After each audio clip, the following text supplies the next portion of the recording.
Good afternoon. This is John Gregory Presco, also known as Springfield Johnny, and coming to you live from the land of the love chicken. Wee Willy, and the love chicken. That's going to be the name of my story, my play, my movie, whatever.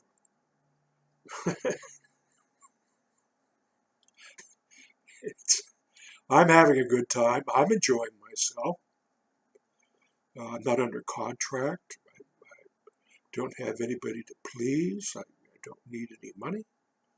No, I don't have any cool friends to press or anything. But what people think of me is none of my business. See? But that changed today because I looked at the title, Wee Willy and the Love Chicken. I said, that sounds like Ken Kesey's book, one of the last things he wrote. What's it? Trigger Bear, Trigger Squirrel, the Bear, something like that. Anyway, does it really matter?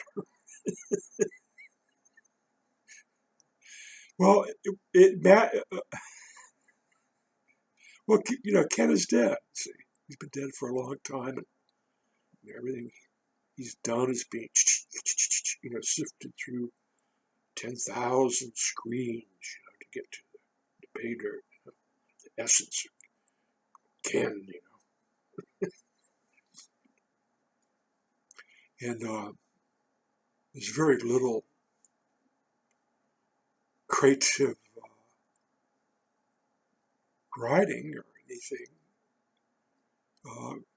that goes on in a traditional manner.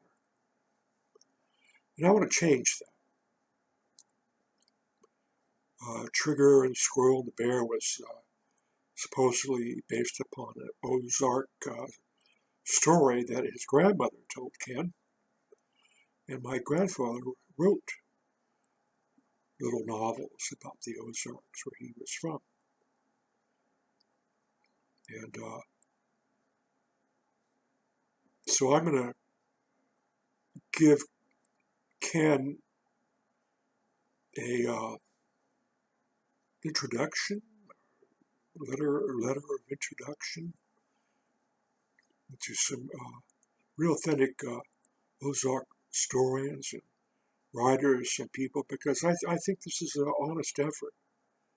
I think it was an effort for Ken to change his ways. Because I think he got stuck, and I think he got afraid, and I think he got writer's block. So he was returning to his roots. And I'm going to help him do that. I'm going to give him a big, leg up. How dare you? Who do you think you are to give Ken Kesey a leg up 20 years after he's dead? Who are you?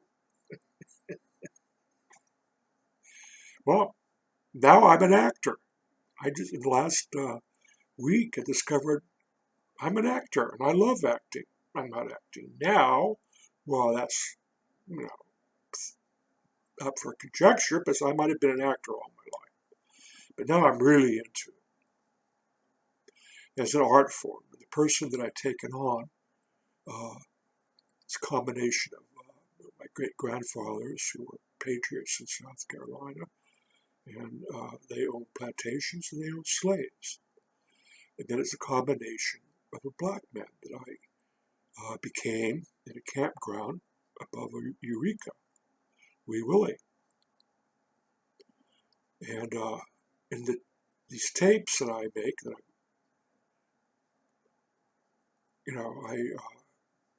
I found this tape. I thought I had lost it. 2 days ago, I found this tape. And I was at a campground, got in there about 5 o'clock, in my Cadillac. And that I bought in Walnut Creek.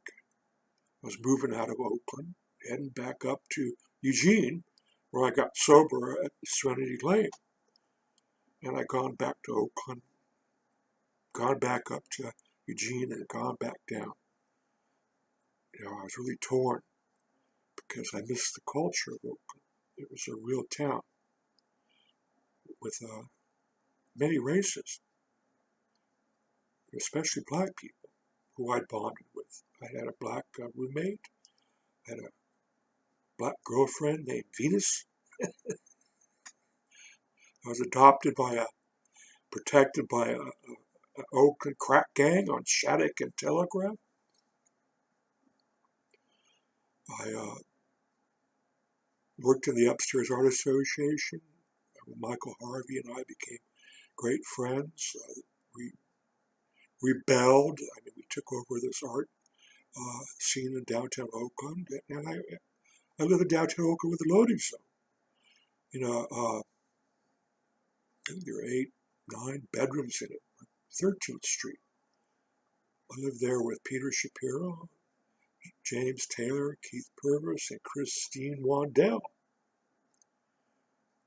And that was an experience.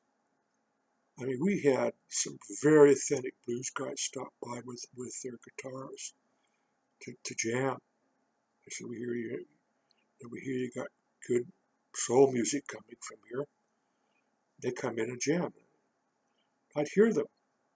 I had a studio next door. I did these paintings, big paintings. And members of famous rock groups that played at the Fillmore, where the loading zone would come by after the show. They'd wander around, and someone would come and find my art studio. I had to stay up because of the noise going on. There's no sleeping, getting up early and working on my paintings. So you can find me at 4 o'clock in the morning working on a canvas. There's somebody from blah, blah, blah. Can I come in and wash chairs, sit down? I had a chair set up. They would sit there, tripping out, watching me paint. So I moved in with Christine Wandell down on 2nd Street in Berkeley with her dog Petunia, this big, giant black African hound, female, Petunia. That dog was crazy. That dog was nuts. Well, so was Christine. And she needed a roommate. Even though it was only 1 bedroom, she didn't have any money. So I was sleeping out on the couch. And all of a sudden she inherited all this money. Her father died. And a couple of days later, she drives up with this Italian guy, the curls, the good looks, and they're like this, She's got her inheritance, her Italian guy, and then boom, she's off to Italy to live. It's like, could you take care of Petunia? Well, yeah, yeah, sure. And she's gone a whole year. She said, I'll be back in a month or 2. Well, she's gone a whole year. And I didn't know whether she, what was going to go on, what was going to happen. I think Petunia was jumping the fence. It was just like, see this dog jump that fence. She'd be gone, boom, off to the bay. She'd go down to the bay and find mud and stuff to roll in. And finally, she didn't come back. So then Peter would come by about once a month. Peter Shapiro played lead guitar of the loading zone. And check up on things. He asked me if I was going to go to the Altamont concert. And I said, no, I'm done with that. I think it's going to be a disaster. He said, what do you think then? I said, well, I was back in Boston. I heard about Woodstock and, got to understand why that was successful. And I think the people on the West Coast don't have that ambience that it take to do that. I think it's going to be a disaster, and it was, for all the reasons it said so. Because the Bay Area had become a real meat grinder for music. And it's all about going to the Oak Coliseum, 50,000 people watching, blah, blah, blah, blah, blah, blah, giant speakers. And it was frantic.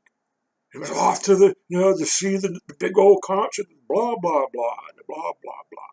I said, this isn't what hippies are about, making musicians that look like hippies rich, famous, this is what we were into, We had garage bands that played at the Fillmore. Janis Joplin, I saw her play and walk off stage, right past me, look me in the eye, off to the Coke machine, get a Coke, and then she'd go back and, put her Southern Comfort Coke together. She didn't invite me, but she gave me a good look. And it was that small scale atmosphere that existed in the Bay Area, San Francisco, Oakland, Berkeley, that I grew up with, that began to get wiped out by this massive cultural, big-time civic auditorium, concerts, Mick Jagger, blah, blah, blah. So anyway, I didn't go. And the Living Zone, they were pissed. How come everybody's getting a record contract but us? How come everybody's making, $1 billion but us? See, that was what was going on at 13th Street before I got out of there. And so I was done. I entered that 13th Street. I was done. I had an experience at LSD. Some people say I died, I came back, but I was done. I wanted to go back. So over there on 2nd Street, there's Chris off in Italy doing her hashish. He's really into hashish, and she really had the money, from her doctor father to get all the hashish she wanted. And she had like 10 people. 10 people all crashed all over the floor, day after day, night after night. She was popular. So I got this character now, see. He's my vehicle, see. So I could tell all these stories and not get caught in an identity crisis. Because I'm an actor now. I can act all this shit out, see. So we had a neighbor. I had a neighbor. His name was Willie, and he was about 87 years old. And he was as thin as a rail, good-looking black man. And every Saturday night, he would get in his Cadillac. He'd all dressed up, get in his Cadillac and go down San Pablo Avenue, cruising. And he took me, because he saw I was all alone down there. How come you're not partying with your people, Johnny? You're hippie people. So he took me, him and I. He'd have some black slacks on, big suspenders. His waist pants was way up here. He had like a purple shirt, and he had a lavender shirt and a deep burgundy shirt. And he had this little Stetson black hat. He was sharp. I said, I'm going to go cruise San Pablo with Willie. And it's true. I had hair down to here. So there's me and Willie, going, down San Pablo Avenue. That's one of the greatest streets in the world. It used to be the longest street in the world. But it's, you can go through it all. Oakland, you have Cerritos, Pablo, goes on and on. And there's all these black joints, see, barbecue places. And he says, we're going to be turning in here, Johnny. Uh, going to talk to some people here. And he says, I'll open up that glove compartment. And I open it up. Popped, comes down, and there's a 38 snub nose gun there. He says, if anybody gives you some shit, and I can't help you, you're going to have to shoot your way out. I said, okay. All right, all right, really. He knew I was a peaceful hippie. He knew all of it. He knew everything. This is the wise man. See, this is the shaman. I'm driving down San Pablo, the shaman with his Stetson hat and everything else, And he's like, my elder.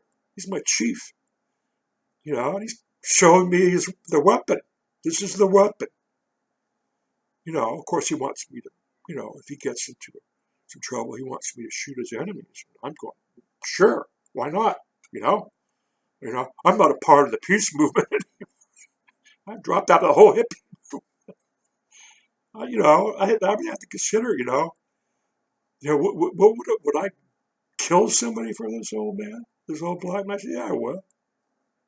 See, I was part of a group in Beacon Hill, black people, that we took over a building and took the mafia to court, and they tried to kill my ass, and they saved me. See, and then they wanted to get some guns and shoot it out with the city. They tried to evict it. They did evict us, and they wanted to shoot it out. And I talked them out of that one. See, that wasn't easy. So, we pull into the barbecue place. I think it used to be an A&W. All these black guys checking me out. What are you doing on the property? That's really good. This is my friend Johnny here. Okay, Some of them shook my hand. Some didn't. Some gave me, like a look like, you to be bare at 6 feet under you.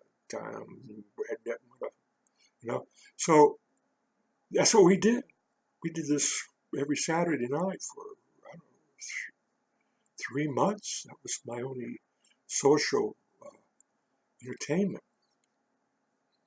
All right, we're getting on 17 minutes here. So when I bought the Cadillac, this old woman, she was 87 too, and she blessed it. She was in a tent show with her husband traveling around, spreading the gospel, and she blessed the Cadillac. And I said, wow, this is new, blessing a car. And headed up to Eugene, back up to Eugene in it. And I got to thinking about this car. And I realized that it's a culture vehicle. It's a perfect culture vehicle. It means something different to different races. Okay? So the black man has a Cadillac for whole different reasons than a white man in Belvedere, Tiburon, or Los Angeles movie star. You see, it's a multiracial car. And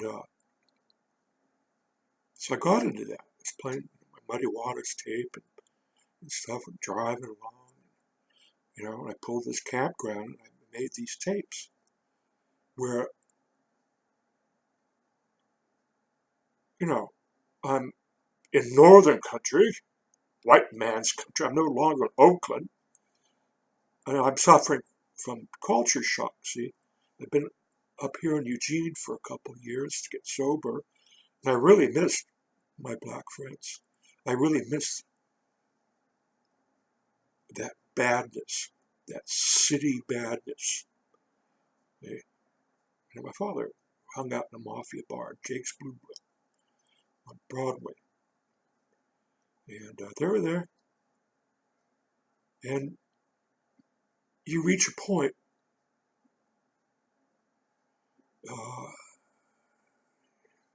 your life, if you're I don't know. See, if you're on the good road or you're on the bad road. See, well, I wasn't on the good road to the church. See, I was, I've been on the bad road, and I attained the ultimate. See, Willie going out with Willie on Saturday night with the 38 in the glove compartment. See, that was the epitome. See, of badness. My father had a Cadillac, and he was up to no good. That was a bad man. But yet, he's my father. So, and I now live with the crack gang, and I knew them when they were kids. I come back 8 years later, and they're all grown up, and they take over the neighborhood. They're selling crack, and the girls are running a whole house right next to me. I lived in this water tower. They're my friends. They used to come over Saturdays, and I'd give them Cheerios, watch cartoons. And I come out, and there's a car that's been firebombed by the rival gang that's trying to take over the territory. See, I got to get out of that. What? I'll be going back into that character, Springfield Johnny. So I said, you guys are really blowing. So you don't got to worry. You're part of the hood, John. We'll protect you. Yeah, like you protected your car. I'm going to protect me like you protected your car. See, I didn't say that, but I sure as hell thought it, and he picked up on it. Okay? I called my relative up in Eugene, who's just become a counselor, Serena Lane. I said, I got to get out of here, Michael, or I'm a dead man. And he says, you want to get sober? He says, yeah. He said, well, get up on the train. See, there's a picture of me coming into Eugene Station. They took Oakland Johnny. I got my Oakland, blood hat, umbrella, Oakland Johnny's, yeah, to get sober. All right, so anyway, back in 1986, I was visiting my friend Nancy at the Springfield Creamery. We were talking about, we lived in communes together, talking about the old hippie days, and she suggested I write a book about the hippies. She says, you remember everything, you got a good memory. I said, yeah, but I quit taking drugs in 67, I still had mind. She said, well, let's write the history. So a couple months later, I started the Getting Computer. And it was about the hippie of the future. Because, I didn't want to read a book about the past, really, because it doesn't really talk about, maybe I'll try to do a tape on the experience of the LSD experience and some of the thoughts. But who you knew and what band you went to and what tickets you bought, that's not history of the hippies. See, there were real hippies that didn't even make any money, or they didn't even have a phonograph to listen to some music. So I wrote the Getting Computer about Berkeley Bill Beauregard, the last hippie, and he tries to cop out, and because he looked like Buffalo Bill, he started selling Ford trucks, and this famous Ford dealership, his friend in Berkeley had, and he made TV commercials, and as part of his contract, he says, I want to do a Authentic Human Being show, which was supposed to be a radio show, and it started out as a radio show, and then it got up when cable came around. It was an obscure, some obscure channels that they came out with. So I started doing Wee Willy